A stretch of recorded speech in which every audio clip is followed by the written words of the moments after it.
Mon petit-fils est remonté de la cave, pâle et tremblant. Mamie, fais un sac. On s'en va. N'appelle personne. J'étais perdu. Qu'est-ce qui ne va pas? S'il te plaît, fais-moi juste confiance. 20 minutes plus tard, mes enfants n'arrêtaient pas d'appeler. Ne leur réponds pas. Son visage était pâle. Il s'est assis en face de moi et n'a pas parlé pendant un long moment. Fais un sac, a-t-il finalement dit. Tout de suite. Quoi? On s'en va. N'appelle personne. On part maintenant. Owen, qu'est-ce qui ne va pas? Mamie, s'il te plaît, fais-moi juste confiance. Nous devons quitter cette maison immédiatement. Je l'ai dévisagé. Mon petit-fils, qui n'avait jamais peur facilement, avait les mains qui tremblaient. C'est ma maison. Je sais, mais ce n'est pas sûr. Qu'est-ce que tu veux dire par « pas sûr » ? Il m'a montré son téléphone. Des photos de quelque chose dans la cave. Je ne comprenais pas ce que je regardais. Quelqu'un a fait ça exprès. Il a dit, fais tes valises.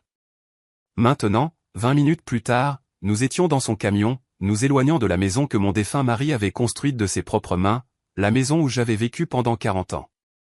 Mon téléphone a commencé à sonner. Owen a regardé l'écran. Ne réponds pas. Pourquoi pas? Il n'a rien dit, il a juste continué à conduire. Je m'appelle Claire Bennett. J'ai 68 ans et voici l'histoire de comment mon petit-fils m'a sauvé la vie. Avant de continuer, veuillez laisser un commentaire nous disant d'où vous nous regardez et abonnez-vous à la chaîne Never to All. Nous créons une communauté de personnes qui savent que nos meilleurs chapitres peuvent arriver à tout âge. Maintenant, retournons à l'histoire. Le mal de tête m'a réveillé avant l'aube, encore une fois. Je suis resté immobile dans mon lit, essayant de ne pas bouger la tête. La pièce tanguait si je tournais trop vite. Mon estomac se soulevait. Ces matins étaient devenus une routine au cours des 2 derniers mois. Mais savoir à quoi m'attendre ne rendait pas les choses plus faciles. J'ai tendu la main de l'autre côté du matelas. Le côté de Walter. Des draps froids, lisses et intacts. 4 ans maintenant que la crise cardiaque l'avait emporté. Certains matins, j'oubliais encore. La nausée a frappé plus fort. Je me suis assise lentement, en m'agrippant à la table de chevet. Mes mains paraissaient minces dans la lumière grise qui filtrait à travers les rideaux. Quand avais-je perdu autant de poids? Le médecin disait que c'était normal à 68 ans. Les choses ralentissent, disait-il. Votre corps change. J'ai réussi à atteindre la salle de bain et je me suis aspergé le visage d'eau. La femme dans le miroir avait l'air pâle. Plus vieille que dans mon souvenir. J'ai encore perdu quelques kilos ce mois-ci. Mes vêtements étaient maintenant amples. La cuisine était plus facile à parcourir si je me tenais au mur. J'ai passé ma main le long de la simesse que Walter avait installée il y a 30 ans. Il l'avait poncée jusqu'à ce qu'elle soit lisse, avait appliqué 3 couches de finition. Son travail recouvrait chaque surface de cette maison, les armoires qu'il avait construites en chêne, les étagères encastrées dans le salon, la rampe d'escalier qu'il avait sculptée à la main. Walter a construit cette maison, il n'a pas engagé d'entrepreneur, c'était lui. 2 ans de travail, de 1982 à 1984. Il rentrait des chantiers et travaillait sur notre maison jusqu'à la tombée de la nuit. Steven avait 2 ans à l'époque, un bambin qui suivait son père partout, essayant de tenir le marteau que Walter lui avait donné. Trop lourd pour ses petites mains, mais il essayait quand même. J'ai rempli la cafetière à l'évier. À travers la fenêtre, je pouvais voir l'érable que Walter avait planté à la naissance de Steven, âgé de 45 ans maintenant. Cet arbre était toujours debout. L'odeur du café qui infusait était bonne, mais mon estomac disait non. Je me suis assise à table, les mains enroulées autour de la tasse chaude. Je ne l'ai pas bu, je l'ai juste tenu. Il y a 2 semaines, l'ambulance est venue. J'avais été trop faible pour me tenir debout. Nancy, ma voisine, m'a trouvé sur le sol de la salle de bain et a appelé le 911. L'hôpital a fait des tests, des analyses de sang, des scanners, des questions. Un jeune médecin aux yeux bienveillants a tiré une chaise à côté de mon lit. Madame Bennett, votre sang montre un taux élevé de monoxyde de carbone. Je l'ai regardé, perplexe. Qu'est-ce que ça veut dire? Ça veut dire que vous avez été exposé. Avez-vous un détecteur de monoxyde de carbone chez vous? Oui, mon fils l'a vérifié le mois dernier. Et votre voiture? La faites-vous tourner dans un garage attenant? Le garage est détaché et je conduis à peine maintenant. Il a pris des notes sur sa tablette. Steven est arrivé à ce moment-là, encore en tenue de travail. Il avait l'air inquiet. Il a parlé au médecin dans le couloir où je ne pouvais pas entendre. Quand il est revenu, il s'est assis sur le bord de mon lit. Maman, le médecin pense que tu as peut-être laissé ta voiture en marche dans le garage. Tu te souviens de l'avoir fait? J'ai essayé de réfléchir. L'avais-je fait? Ma mémoire était floue ces derniers temps. Je ne pense pas. Tu as été confuse. Ce n'est pas grave. Ça arrive. Steven m'a ramené à la maison ce jour-là, s'est assuré que j'entrais en toute sécurité, a vérifié le détecteur lui-même, a appuyé sur le bouton de test, il a bipé. Il a dit, tu vois, maman, ça marche bien. Tu es en sécurité. Mais je ne me sentais pas en sécurité. Un camion s'est garé dehors. J'ai regardé par la fenêtre et j'ai vu Owen sortir. 24 ans, bâti comme son grand-père. Il portait un jean taché de peinture et une ceinture à outils autour de la taille. La ceinture à outils de Walter. Je la lui avais donnée après les funérailles. J'ai ouvert la porte avant qu'il ne frappe. Salut, mamie. Il a souri. Puis le sourire a disparu. Il m'a dévisagé. Tu as perdu du poids. Entre. J'ai fait du café. Il m'a suivi jusqu'à la cuisine, ses bottes lourdes sur le sol. Il a posé la boîte à outils en bois, la boîte à outils de Walter. Les loquets en laiton fonctionnaient toujours parfaitement. Tu manges? A demandé Owen. Quand je peux, mon estomac est dérangé. Il a tiré une chaise et s'est assis en face de moi. Son visage me rappelait tellement celui de Walter à cet âge. La même mâchoire forte, les mêmes yeux attentifs qui remarquaient tout. Tu as dit qu'il y avait des fissures dans le mur de ta chambre au-dessus de la fenêtre. Elles sont apparues il y a quelques mois. Je vais jeter un œil. Il s'est levé et a pris la boîte à outils. Ça te dérange si je vérifie quelques autres choses pendant que je suis là? Tout ce dont tu as besoin. Je l'ai suivi à l'étage, plus lentement que je ne l'aurais voulu. Il a dû s'arrêter sur le palier et m'attendre. Dans ma chambre, il a examiné les fissures, a passé ses doigts le long d'elles, a reculé et a penché la tête. Ce ne sont pas des fissures de tassement normal. Il a regardé autour de la pièce. Il se passe autre chose ici. Qu'est-ce que tu veux dire? Il s'est dirigé vers la bouche de chauffage dans le mur, s'est accroupi, a touché le métal peint. Ça n'a pas l'air normal. Steven l'a peint quand il a scellé les anciennes bouches d'aération il y a 3 mois. Il a dit qu'elle laissait passer des courants d'air. Owen est devenu très immobile. Il a scellé tes bouches d'aération pour l'efficacité énergétique afin de réduire mes factures de chauffage. Owen s'est levé et a regardé les murs. Les a vraiment regardés. Il a fait le tour de la pièce. S'est arrêté à un autre endroit où la peinture avait l'air légèrement différente. Mamie, je peux ouvrir une petite section de ce mur? Je le réparerai après si tu penses que c'est nécessaire. Il est allé à son camion et est revenu avec un cutter et un pied de biche. Il a soigneusement entaillé la peinture le long de la jointure où le nouveau plaque-au-plâtre rencontrait l'ancien. Puis il a soulevé une section juste assez grande pour voir derrière. Derrière le nouveau plaque-au-plâtre se trouvait l'une des grilles de ventilation d'origine de Walter, complètement recouverte, scellée. Owen l'a touché, n'a rien dit pendant un long moment. Qui a fait ce travail? Sa voix semblait différente. Plate. Steven. Il est venu plusieurs fois. A fait toute la pièce. Owen s'est levé et a regardé le détecteur de monoxyde de carbone au plafond. Il a traîné la chaise de mon bureau et est monté dessus, a enlevé le détecteur, a ouvert le panneau arrière. Ses mains tremblaient. Il m'a montré l'intérieur. La pile est soudée. Morte. Ce détecteur ne fonctionne pas. Quelqu'un l'a modifié pour qu'il ne puisse rien détecter. Ma poitrine s'est serrée. Steven l'a testé. Je l'ai entendu biper. Il peut biper sans détecter. Regarde ses fils. Cela a été fait exprès. Il est descendu et est resté là, tenant le détecteur inutile. Sa mâchoire se contractait comme s'il mâchait des mots qu'il ne pouvait pas dire. Je dois vérifier ta cave. Owen, qu'est-ce qui ne va pas? Je dois vérifier maintenant. Il a descendu les escaliers de la cave rapidement. Je l'ai entendu déplacer des choses, le bruit de quelque chose de lourd qu'on poussait. Puis plus rien, juste le silence. J'ai attendu dans la cuisine. Mes mains n'arrêtaient pas de trembler. Je me suis agrippé au bord du comptoir. 20 minutes se sont écoulées, peut-être plus. Finalement, ses pas sont revenus. Il s'est arrêté dans l'embrasure de la porte. Sa chemise était sale, de la poussière dans les cheveux. Il tenait son téléphone. Il s'est assis en face de moi. Je dois te montrer quelque chose.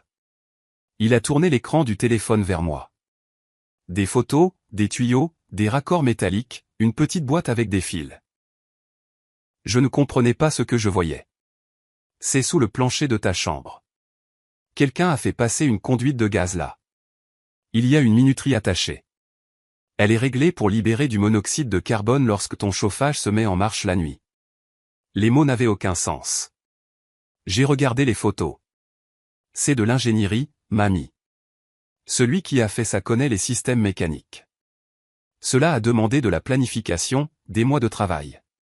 Sa voix s'est brisée. Quelqu'un essaie de te tuer lentement. Les bouches d'aération c'est les pièges le gaz dans ta chambre. Le faux détecteur s'assure que tu ne connais pas tes symptômes. La visite à l'hôpital. Tout ça. C'est pour ça.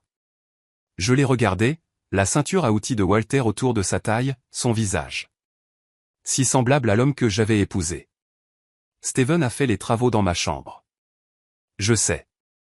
C'est un ingénieur en mécanique. Je sais, mon fils.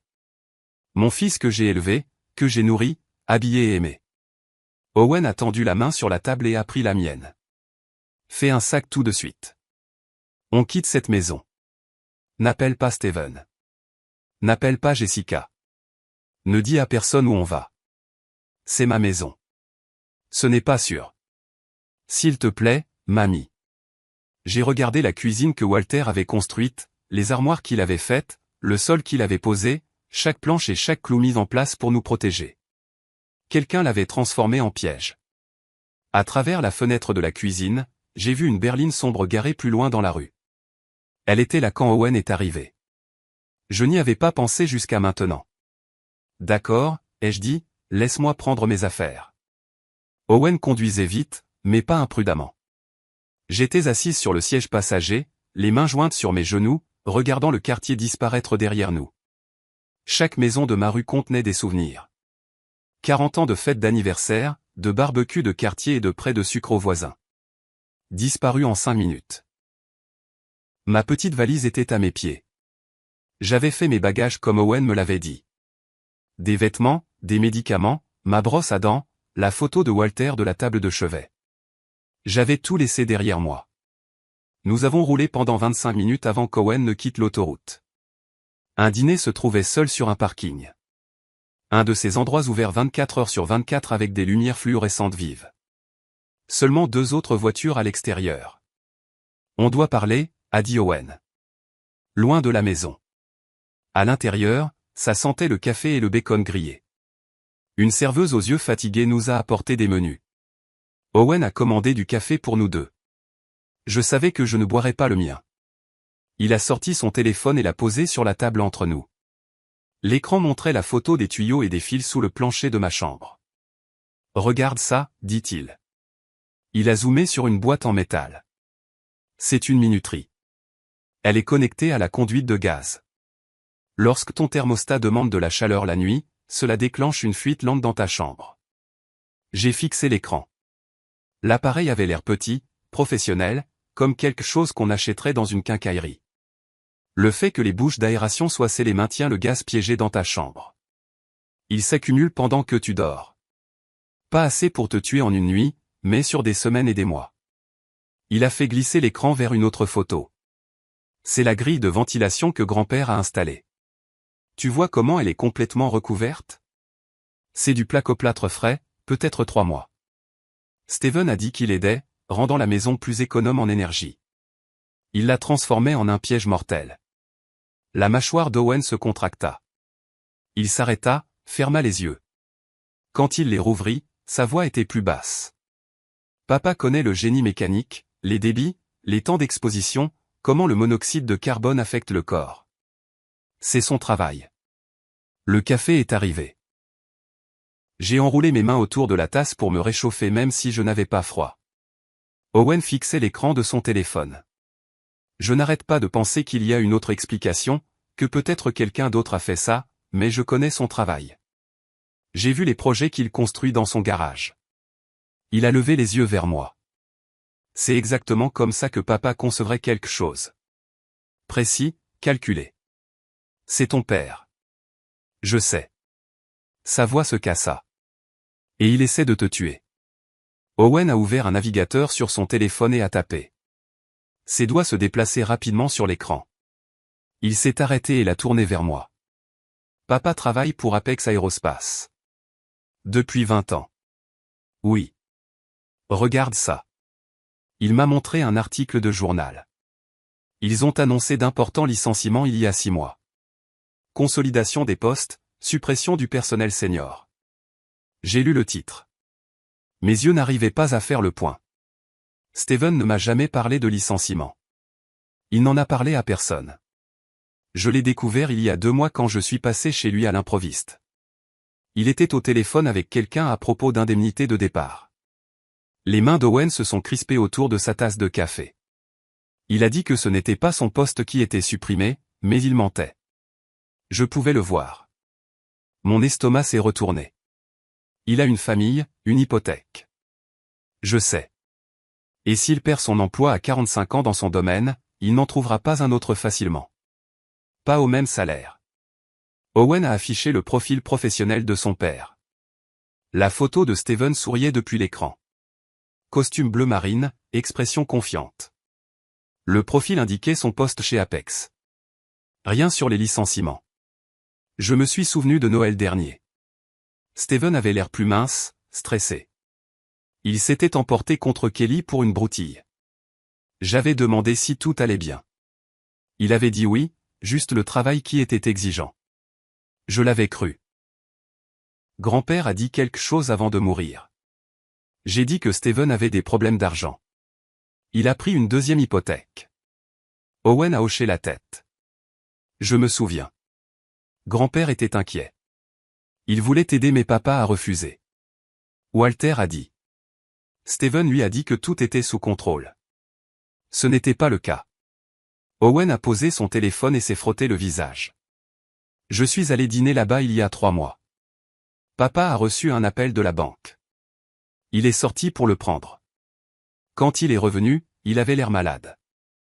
Maman avait l'air d'avoir pleuré. J'avais vu Kelly pleurer 2 fois en 20 ans. Une fois à la mort de sa mère. Une fois quand elle a fait une fausse couche. Ta maison vaut 800 000 $ maintenant, a dit Owen. Tu me l'as dit l'année dernière quand tu l'as fait évaluer. Le quartier a changé.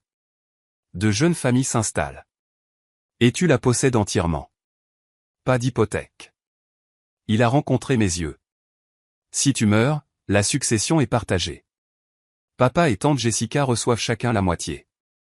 400 000 $ chacun. Le restaurant me parut soudain trop froid. Ce n'est pas une raison suffisante pour tuer quelqu'un. Ça l'est si tu te noies. Owen a repris son téléphone. Ses mains tremblaient légèrement. Et tante Jessica? Je sais que l'oncle Paul est malade. Je ne voulais pas répondre. Jessica était ma fille. La tante d'Owen. Elle lui avait appris à faire du vélo quand il avait 6 ans. Elle n'avait jamais manqué un de ses anniversaires. Paul a une maladie rénale, ai-je dit. Depuis plus d'1 an. Les médicaments coûtent cher, n'est-ce pas?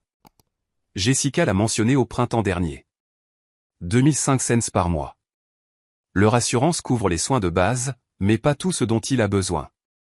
Owen hocha lentement la tête. Elle m'en a parlé aussi. À l'anniversaire de grand-père, l'année de sa mort. Elle a pleuré. A dit qu'elle ne savait pas comment il s'en sortirait. Il fixa son café. Elle travaille dans les réclamations d'assurance. Elle saurait exactement comment fonctionnent les enquêtes sur les décès, ce qui semble suspect et ce qui ne l'est pas. La vérité pesait lourdement entre nous. Ma fille avait aidé à planifier mon meurtre. Mon fils l'exécuterait. Tous deux désespérés, tous deux consentants. Maman est dans l'immobilier, continua Owen. Elle connaîtrait la valeur de ta maison au dollar près, connaîtrait le marché, la rapidité avec laquelle elle pourrait la vendre. Kelly et moi étions proches avant. Avant que je choisisse la construction au lieu de l'université. Je l'ai regardé. Ça a changé les choses. Papa a fait en sorte que ça change les choses. Il a arrêté de m'inviter au dîner de famille. A dit que j'avais fait mon choix. Je pouvais vivre avec. La voix d'Owen se durcit. Maman a suivi le mouvement.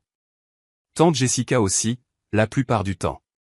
Tu as été la seule à ne pas me traiter différemment. Ton grand-père n'aurait jamais permis ça. Je sais. C'est pourquoi papa a attendu après la mort de grand-père pour vraiment me couper les ponts. Nous sommes restés silencieux un moment. La serveuse a rempli le café d'Owen sans demander. Il l'a remercié mais ne l'a pas bu. Mon téléphone a vibré dans mon sac à main. J'ai sursauté. Owen s'est penché et l'a sorti. Il a regardé l'écran. 8 appels manqués de papa. 5 de tante Jessica. Ils savent que je suis parti. Ils savent que quelque chose ne va pas. Il m'a tendu le téléphone. Ne réponds pas encore. J'ai regardé la liste. Le nom de Steven encore et encore. Le nom de Jessica entre les deux. Mes enfants. Je leur avais appris à marcher, à lire, à être gentils. Ils appelaient maintenant parce qu'ils voulaient savoir si leur plan échouait. Un souvenir m'a frappé, soudain et vif. Owen devait avoir 10, peut-être 11 ans. Une journée d'été, un soleil de plomb. Walter construisait une terrasse dans notre jardin.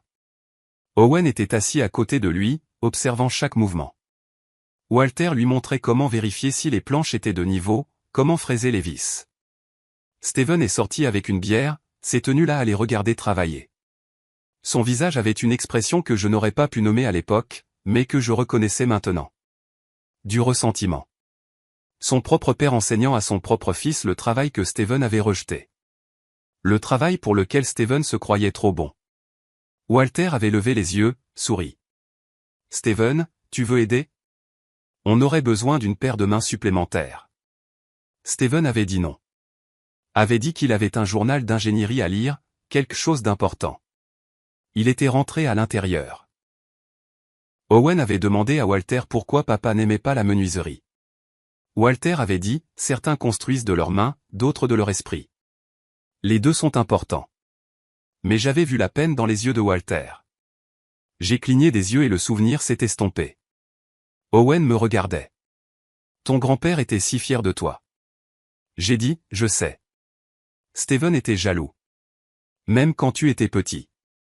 Je le sais aussi. La voix d'Owen était calme. Mais je n'aurais jamais pensé qu'il... J'ai tendu la main sur la table et j'ai pris la sienne. Moi non plus. Owen a ouvert son application de carte. Il y a un hôtel à 40 miles d'ici. Je vais te prendre une chambre à ton nom. Oh tiens. Si on se cache complètement, ils sauront qu'on fuit. Ils me trouveront probablement, mais on a besoin de temps pour régler ça. La serveuse a apporté l'addition. Owen a payé en espèces et nous sommes sortis vers le camion.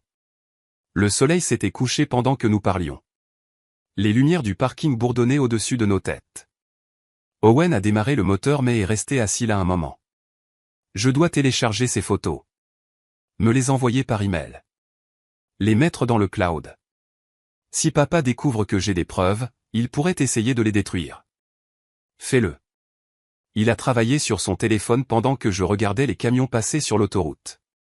Walter et moi avions l'habitude de faire des voyages en voiture. De nous arrêter dans des endroits comme celui-ci. Il commandait trop de nourriture et riait quand je ne pouvais pas finir la mienne. Terminé. A finalement dit Owen. Même s'il arrive quelque chose à mon téléphone, les preuves sont en sécurité. Il s'est engagé sur l'autoroute.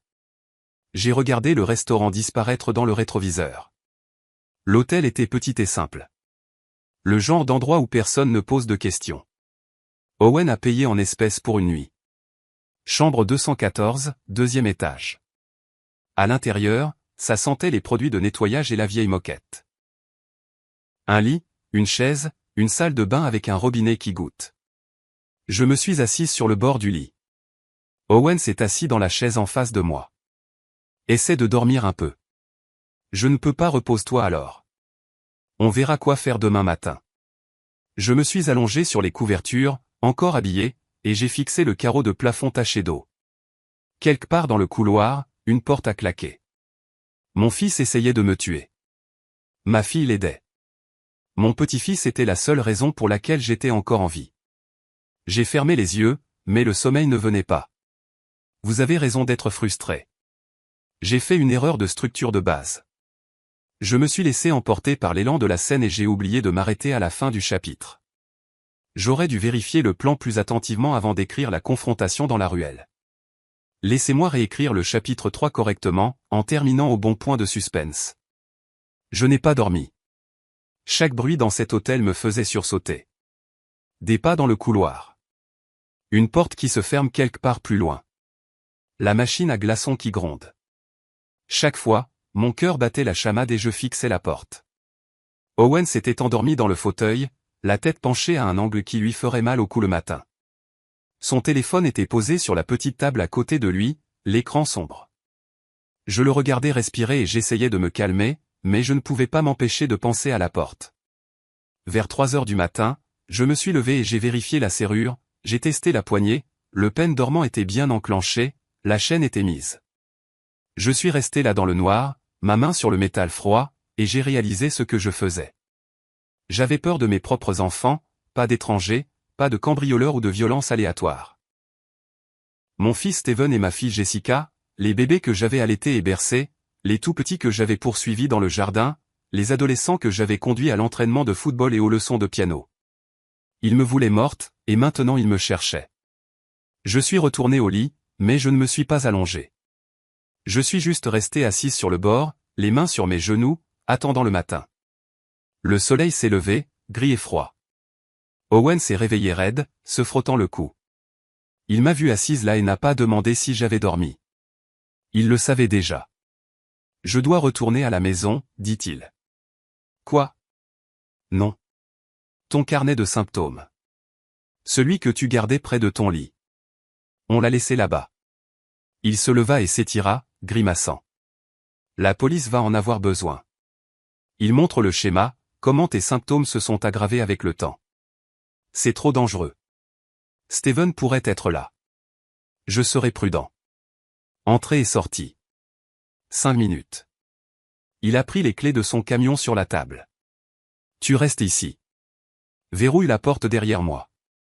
Ne l'ouvre à personne sauf à moi. Owen, je dois, mamie. Sans ce carnet, il est plus difficile de prouver que c'était prémédité. Il est parti avant que je puisse argumenter davantage. J'ai verrouillé la porte comme il l'a dit. Mis la chaîne, puis je me suis assise sur le lit et j'ai attendu. 45 minutes passèrent.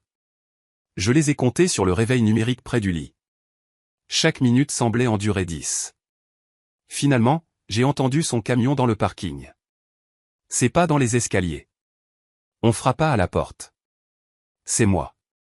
J'ai ouvert la porte. Owen est entré rapidement, respirant fort. Il avait le carnet à la main, mais son visage n'était pas le même. Pâle, effrayé. Qu'est-ce qui s'est passé? Il a verrouillé la porte et s'est assis lourdement dans le fauteuil. Papa était là, et maman.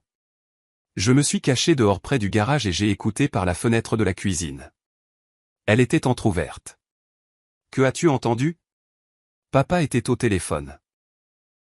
Je l'entendais clairement. Il a dit, Owen là. Si la police voit cette maison, on est fini. On doit les trouver maintenant. Owen m'a regardé. Puis maman a dit, je vais appeler tous les hôtels de la région. Elle a probablement utilisé son vrai nom. Elle n'aurait pas pensé à se cacher. Ma poitrine s'est serrée. Papa a dit autre chose. La voix d'Owen a baissé. Il a dit, on est trop avancé maintenant. On doit finir ça. La pièce semblait plus petite. Soudain, les murs trop proches. Qu'est-ce que ça veut dire? Ça veut dire qu'ils ne vont pas s'arrêter. Owen se leva et commença à faire les 100 pas. S'ils nous trouvent, ils vont. Il n'a pas terminé, mais il n'en avait pas besoin. Je me suis assise sur le lit, mes mains agrippant le couvre-lit bon marché. C'était réel. Cela se produisait. On devrait partir, ai-je dit. Conduire ailleurs, dans une autre ville, et aller où? Si maman appelle les hôtels, elle nous trouvera n'importe où. Owen arrêta de faire les 100 pas. On doit réfléchir, trouver quoi faire. Le téléphone sur la table de chevet sonna. Nous l'avons tous les deux regardé. Le téléphone de l'hôtel, pas mon portable. Il sonna de nouveau, strident dans la pièce silencieuse. Ne réponds pas, dit Owen. Il sonna encore 4 fois, puis s'arrêta. Nous sommes restés figés, à l'écoute. Mon cœur battait si fort que je le sentais dans ma gorge. 30 secondes plus tard, mon téléphone portable a sonné. Je l'avais laissé sur le lit. Le nom de Jessica illumina l'écran. Owen secoua la tête. Le téléphone sonna et sonna. Finalement, il s'arrêta, puis recommença immédiatement. Jessica rappelait. Peut-être que je devrais répondre, dis-je. Voir ce qu'elle dit. Non, pas encore. Le téléphone s'arrêta de sonner. 1 minute passa, puis il sonna de nouveau. Le nom de Jessica encore et encore sur l'écran. Owen attrapa le téléphone et l'éteignit complètement. On ne peut pas leur parler. Pas tant qu'on n'a pas de plan. Il alla à la fenêtre et regarda à travers une fente dans les rideaux. Il resta là un long moment, puis devint très immobile. Mamie, quoi? La voiture de papa vient d'entrer dans le parking. Mon sang se glaça. Il nous a trouvés. Maman a dû appeler cet hôtel, demander si tu étais là. Owen recula de la fenêtre. La voiture de tante Jessica vient d'arriver aussi. Ils sont tous là.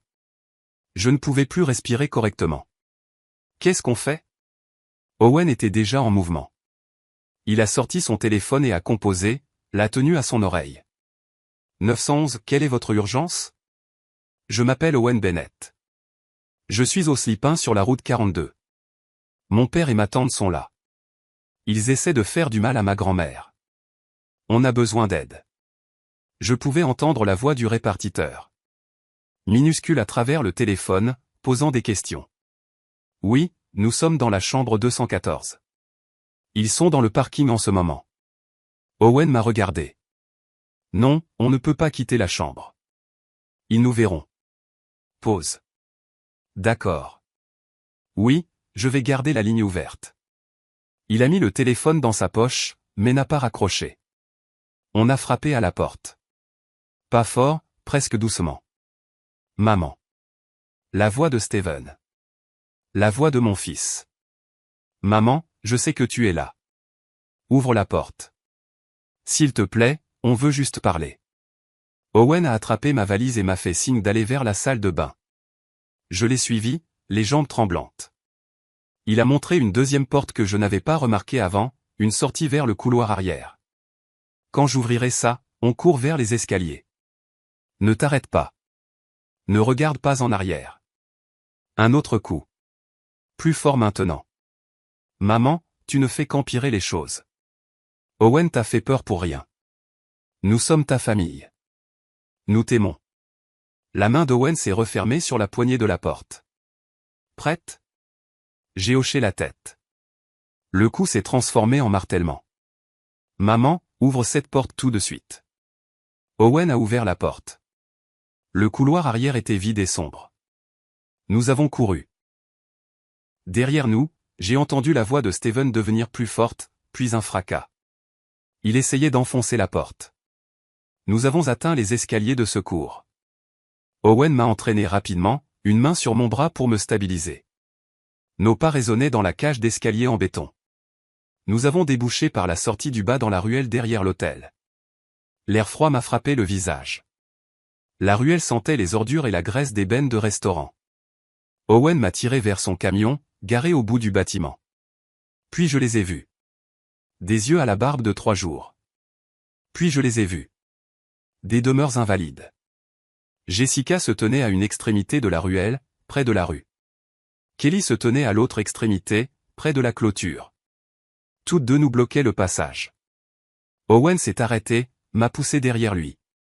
Jessica a commencé à marcher vers nous. Steven a tourné le coin depuis l'avant de l'hôtel. Il nous a vus piégés entre Jessica et Kelly. Son visage a changé. Pas de colère. Quelque chose de plus froid que ça. Maman, arrête ça. Il s'est approché de nous lentement. Tu es confuse. Tu es malade. Le monoxyde de carbone a affecté ton cerveau. Je me suis serré contre le dos d'Owen. Les médecins, tu leur as menti. Je n'ai pas menti. Tu as des délires. De la paranoïa. C'est un symptôme. Steven s'est arrêté à quelques mètres. Sa voix est restée calme, contrôlée, comme s'il expliquait quelque chose à un enfant. Owen t'a rempli la tête d'histoires qui ne sont pas vraies. Nous sommes ta famille. Nous ne te ferions jamais de mal. J'ai trouvé l'appareil, papa. La voix d'Owen était ferme, mais je pouvais le sentir trembler. Sous le plancher de la chambre de mamie, la minuterie, les bouches d'aération scellées, le faux détecteur. J'ai tout photographié. Tu as photographié un système de chauffage normal et tu as décidé que c'était quelque chose de sinistre parce que tu as toujours pensé le pire de moi. Arrête de mentir. La mâchoire de Steven se crispa. Le masque de calme glissa. Tu ne comprends pas ce que nous traversons. Ce que c'est que de perdre tout ce pour quoi tu as travaillé toute ta vie. Alors, tu as décidé de tuer ta mère. Nous avons décidé de survivre. La voix de Steven monta. Je perds mon travail. 20 ans dans cette entreprise, et il me jette comme une ordure. J'ai 3 mois d'indemnité et puis plus rien. Tu sais combien de dettes nous avons, combien nous devons. Kelly parla de derrière nous. Nous sommes sur le point de perdre notre maison, tout ce que nous avons construit, l'avenir de nos enfants. Sa voix se cassa. Ta grand-mère a plus que ce dont elle a besoin. Elle a 68 ans. Elle a vécu sa vie. Pourquoi devrait-elle avoir 800 000 $ dans une maison alors que nous perdons tout? Je me tournai pour la regarder. Ma belle-fille. Je l'avais aidée à choisir sa robe de mariée. J'avais gardé Owen quand il était petit pour qu'elle puisse retourner travailler. Alors tu as pensé que tu allais juste me tuer et le prendre. Nous pensions que tu aurais une mort paisible dans ton sommeil. Le visage de Kelly était mouillé de larmes, mais sa voix resta dure. Les personnes âgées meurent. Ça arrive. Personne n'aurait remis ça en question. Sauf que je ne suis pas morte assez vite. Les mots avaient un goût de poison dans ma bouche. Jessica s'est rapprochée de l'autre direction. Ça prend trop de temps. Maman, tu dois venir avec nous tout de suite avant que ça n'empire. Pire pour qui? Demanda Owen. Pour tout le monde. Jessica a fouillé dans la poche de son manteau, en a sorti une petite seringue remplie d'un liquide clair. J'ai apporté quelque chose pour t'aider à te calmer, maman. Tu es agitée, confuse. Ça te fera te sentir mieux. Qu'y a-t-il là-dedans? Demanda Owen. Juste un sédatif pour l'aider à se reposer. Tante Jessica. Qu'y a-t-il vraiment dedans? Jessica n'a pas répondu. Elle a fait un autre pas en avant. Steven s'est dirigé vers la voiture de Kelly garée près de la clôture, a ouvert le coffre, et est revenu avec un démonte-pneus. Owen, éloigne-toi de ta grand-mère. Non, c'est une affaire de famille. Ça ne te concerne pas. C'est ma grand-mère. Papa, c'est ta mère. La voix d'Owen s'est brisée sur le dernier mot. Comment peux-tu faire ça? Steven a soulevé le démonte-pneus. Tu as toujours été comme lui. Comme ton grand-père, à te croire meilleur que tout le monde parce que tu travailles de tes mains, à mépriser les gens qui sont allés à l'université, qui ont essayé de faire quelque chose de leur vie. Je n'ai jamais méprisé personne. Vous l'avez fait. Vous l'avez fait tous les deux. Lui avec sa menuiserie et son noble travail acharné. Toi avec ta construction et ton école professionnelle comme si c'était plus honnête que ce que je fais. Plus réel? Le visage de Steven se tordit. J'ai un diplôme d'ingénieur. J'ai fait quelque chose de moi-même. Et où ça m'a mené? Noyé dans les dettes alors que toi tu vas bien. Tu n'as même pas pris de prêts étudiants. L'argent de l'assurance de grand-père t'a offert un départ gratuit. Cet argent, c'était à grand-père de le donner. Il aurait dû être à moi. Je suis son fils et mamie est ta mère. Mais ça ne t'a pas empêché d'essayer de la tuer. Les mains de Steven se resserrèrent sur le démonte-pneus. Ne fais pas comme si tu étais meilleur que moi. Tu ne le es pas. Tu n'es qu'un petit-fils de charpentier qui joue avec des outils. Grand-père a construit des choses qui protégeaient les gens, qui les gardaient en sécurité. La voix d'Owen se fit plus forte. Tu as pris tout ce qu'il t'a appris sur les systèmes et l'ingénierie, et tu l'as utilisé pour transformer sa maison en un piège mortel. Tu as scellé les bouches d'aération qu'il a installées. Tu as détruit le travail qu'il a fait de ses propres mains. Tu as utilisé ton éducation pour assassiner la femme qu'il aimait. N'ose pas parler de lui comme si tu le connaissais mieux que moi. Je le connaissais mieux parce que je comprenais ce qui comptait pour lui. L'intégrité. Faire ce qui est juste. Construire des choses qui durent. Owen fit un pas en avant. Il aurait honte de toi. Steven a balancé le démonte-pneu. Owen s'est baissé et le fer a sifflé près de sa tête. S'est écrasé contre la benne à ordures avec un bruit métallique qui a résonné dans la ruelle. Owen s'est jeté en avant et a plaqué Steven. Ils sont tombés lourdement sur le trottoir. Le démonte-pneu a glissé plus loin. Owen, ai-je crié. Jessica a couru vers moi. La seringue brillait dans sa main. Je suis désolé, maman, mais c'est la seule façon. J'ai reculé contre la benne à ordures. Elle continuait d'avancer. J'ai regardé son visage, essayant de trouver ma fille quelque part dans ses yeux froids. Jessica, s'il te plaît. Ça ne fera pas mal. Tu vas juste t'endormir. Elle a tendu la main vers mon bras. Puis la sirène a commencé. Jessica s'est arrêtée, s'est retournée. 2 voitures de police sont entrées en trombe dans la ruelle par les 2 extrémités. Les gyrophares clignotaient en rouge et bleu sur les murs de briques. Les portières se sont ouvertes. Des officiers ont sauté, armes au poing. Police, lâchez l'arme. Lâchez-la maintenant. Jessica a fixé la seringue dans sa main. Laissez-la tomber. Elle a heurté le trottoir et a roulé. Les mains où on peut les voir. Vous tous. Steven a repoussé Owen et s'est levé lentement. Ses mains se sont levées. Kelly a levé les siennes aussi, figées près de la clôture.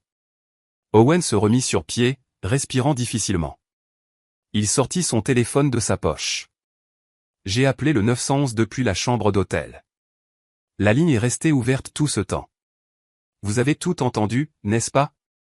Un officier s'approcha, le pistolet toujours dégainé. Nous avons tout entendu, madame. Êtes-vous Claire Bennett? J'ai hoché la tête. Ma voix ne fonctionnait pas. Êtes-vous blessé? Non. Il m'a protégé. J'ai montré Owen du doigt. D'autres officiers se sont approchés. L'un a donné un coup de pied dans la seringue, l'éloignant des pieds de Jessica. Un autre a ramassé le démonte-pneu avec une main gantée.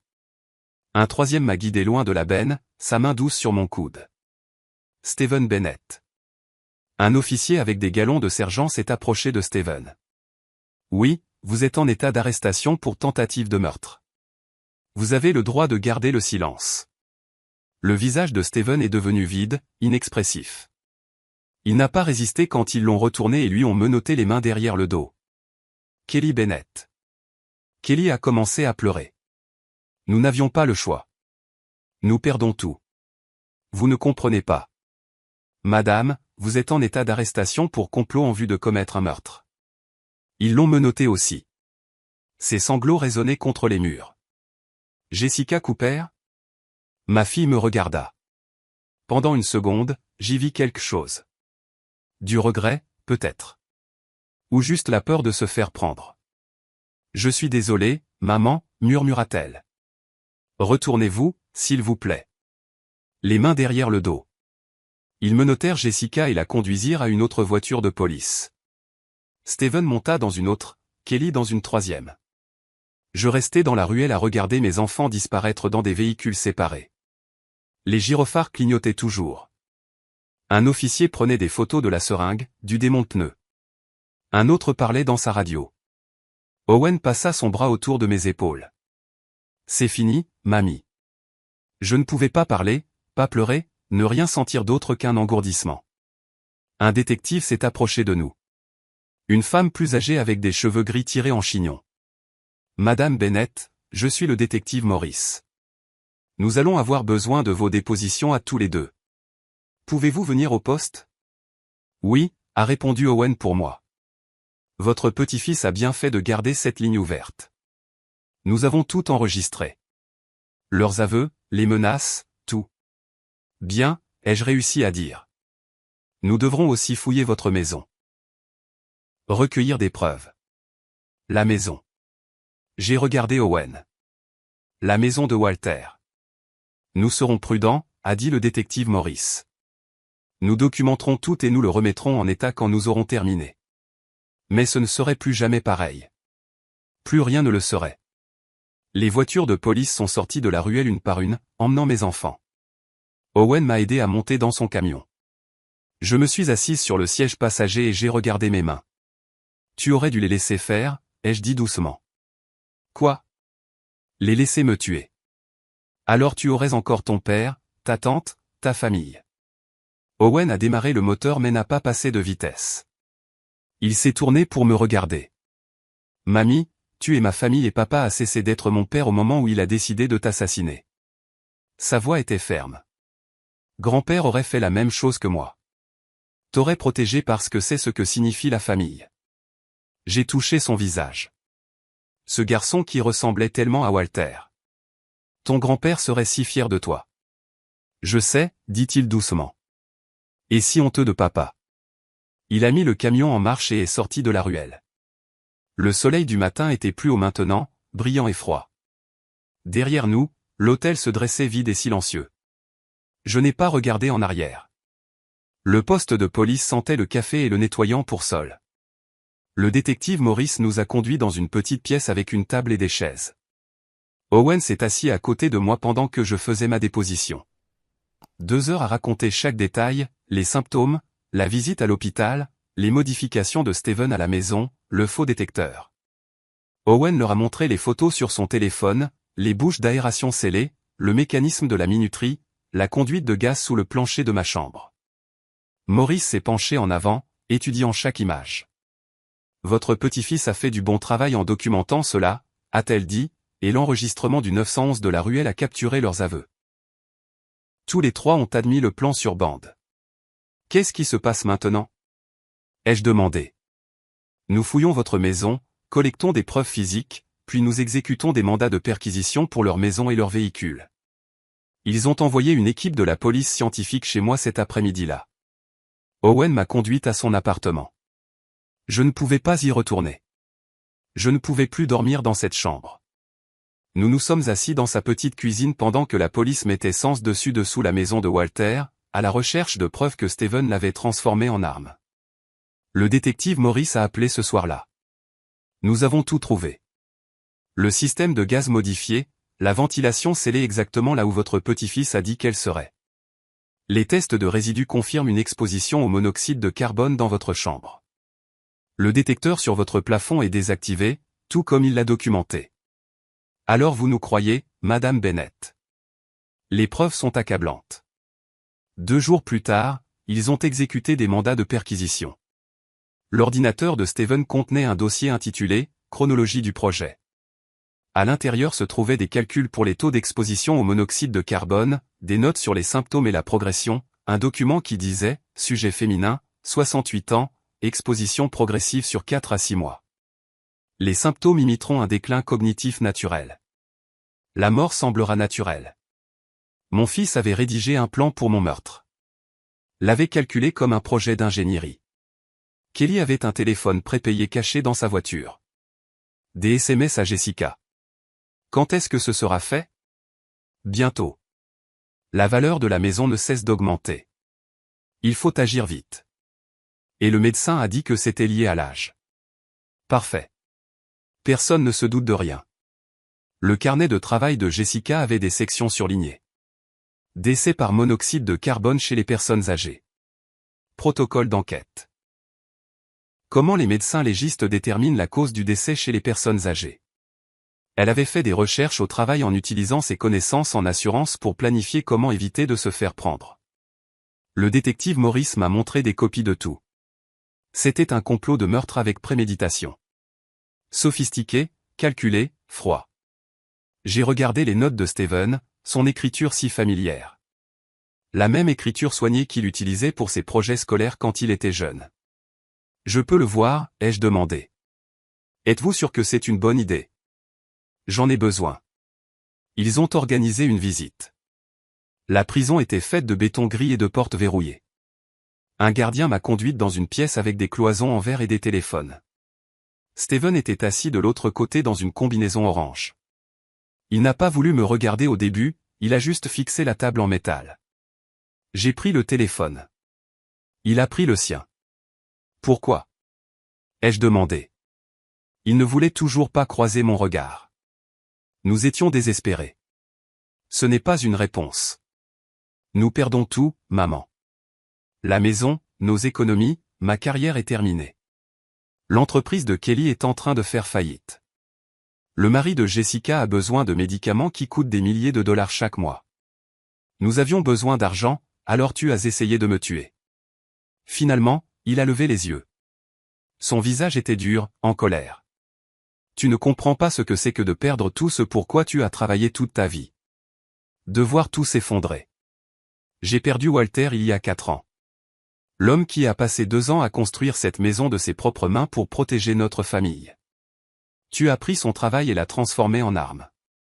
C'était juste une maison. C'était l'œuvre de sa vie. Et tu l'as détruite. Tu n'es pas le fils que j'ai élevé. J'ai fait ce que je devais faire pour ma famille. En assassinant ta mère, ma voix est restée stable et plate. Walter aurait eu le cœur brisé. Il t'aimait. Même quand tu as rejeté tout ce en quoi il croyait, il t'aimait. La mâchoire de Steven se crispa. Owen m'a sauvé en utilisant exactement ce que Walter lui a appris. Les compétences que tu as moquées, les valeurs que tu as dites être en dessous de toi. Je me suis levé. Walter serait si fier d'Owen et si honteux de toi. J'ai raccroché le téléphone et je suis sorti. Je n'ai pas regardé en arrière. Steven est resté assis là, à regarder à travers la vitre, mais j'étais déjà parti. 3 mois passèrent.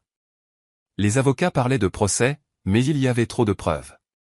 Les fichiers informatiques de Steven, les textos du téléphone prépayé, les notes de recherche de Jessica, l'enregistrement du 911 où ils avouaient tout. Ils ont accepté des accords de plaidoyer, tous les 3. L'audience de détermination de la peine a eu lieu par un froid matin de novembre. J'étais assise au premier rang de la salle d'audience. Owen à côté de moi. Nancy de l'autre côté. Le juge a lu les accusations. Complot en vue de commettre un meurtre. Tentative de meurtre. Steven a pris 15 ans. Kelly a pris 12 ans. Jessica a pris 10 ans.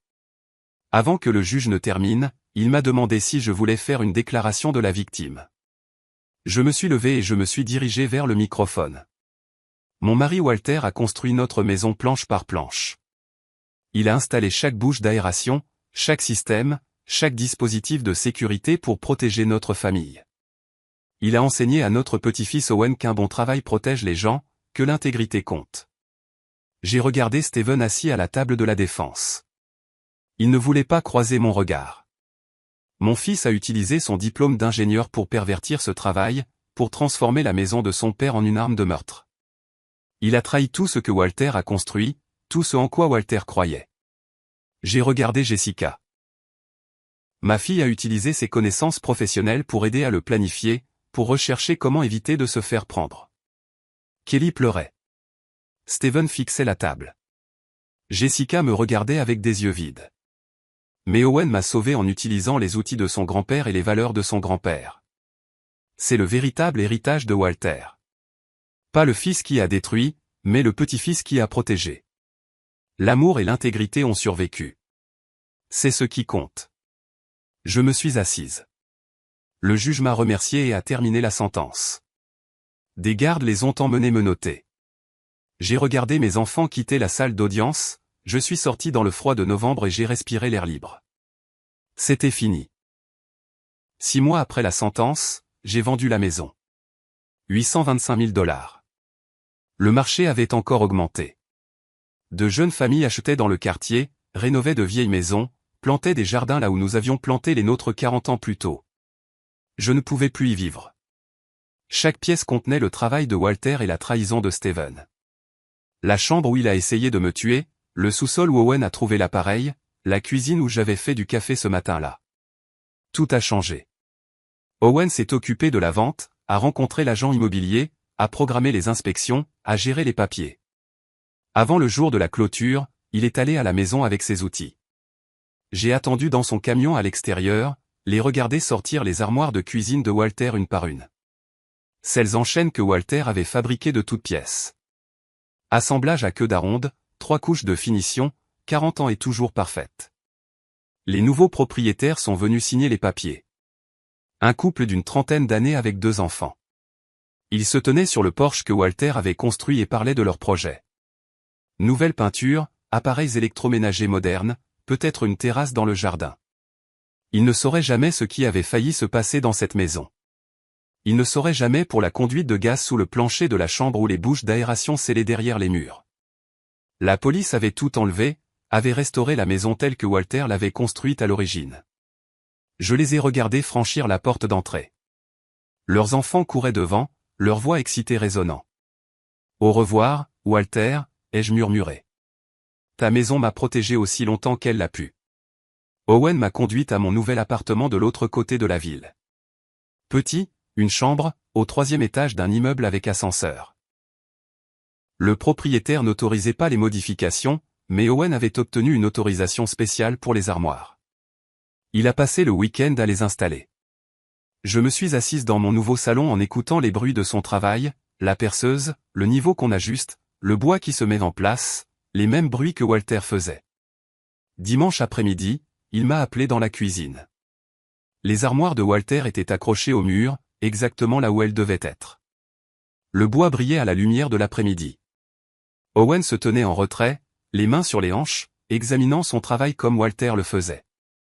Grand-père m'a appris à bien construire les choses. Il disait que ces armoires nous survivraient à tous. J'ai touché le chêne lisse. J'ai passé mes doigts sur les joints. Pas de fente, pas de bord rugueux. Les mains de Walter avaient façonné ce bois. Maintenant, les mains d'Owen lui avaient donné un nouveau foyer. Parfait, ai-je dit. Owen a souri. Le sourire de Walter. La vie est devenue plus petite après ça. Plus petite mais plus sûre. J'allais en thérapie toutes les semaines.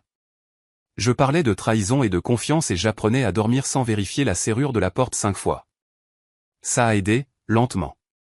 Owen venait dîner tous les jeudis. Apportait les courses, cuisinait dans ma nouvelle cuisine, me parlait de ses projets, une rénovation dans le vieux quartier, une terrasse sur mesure que quelqu'un avait commandée. Il se faisait une réputation, faisait du bon travail. Un jeudi de printemps, il a amené quelqu'un avec lui. Mamie, voici Sarah. Elle était jolie, avec des yeux gentils et de la peinture sous les ongles. Une artiste, a-t-elle dit. Travaillait l'argile et le bois. Owen parle constamment de son grand-père. A dit Sarah pendant que nous mangions. Il dit que Walter Bennett était le meilleur homme qu'il ait jamais connu. Il l'était, ai-je dit. Owen m'apprend les bases de la menuiserie. Je veux l'intégrer dans mes œuvres d'art. Elle le regarda avec quelque chose de doux dans son expression. Quelque chose de bon. Il est patient comme son grand-père a dû l'être. Après le dîner, ils ont fait la vaisselle pendant que j'étais assise à ma petite table. Je les ai regardés travailler ensemble. Facilement et confortablement. Owen a tendu une assiette à Sarah. Elle l'a séchée. Simple, normal. Le genre de vie qui continue après la fin de choses terribles. Owen l'a raccompagnée à sa voiture plus tard, est revenu à l'intérieur et s'est assis en face de moi. Je l'aime bien, ai-je dit. Moi aussi. Walter l'aimerait bien aussi. Elle apprécie le bon travail. Owen a hoché la tête, silencieux un moment.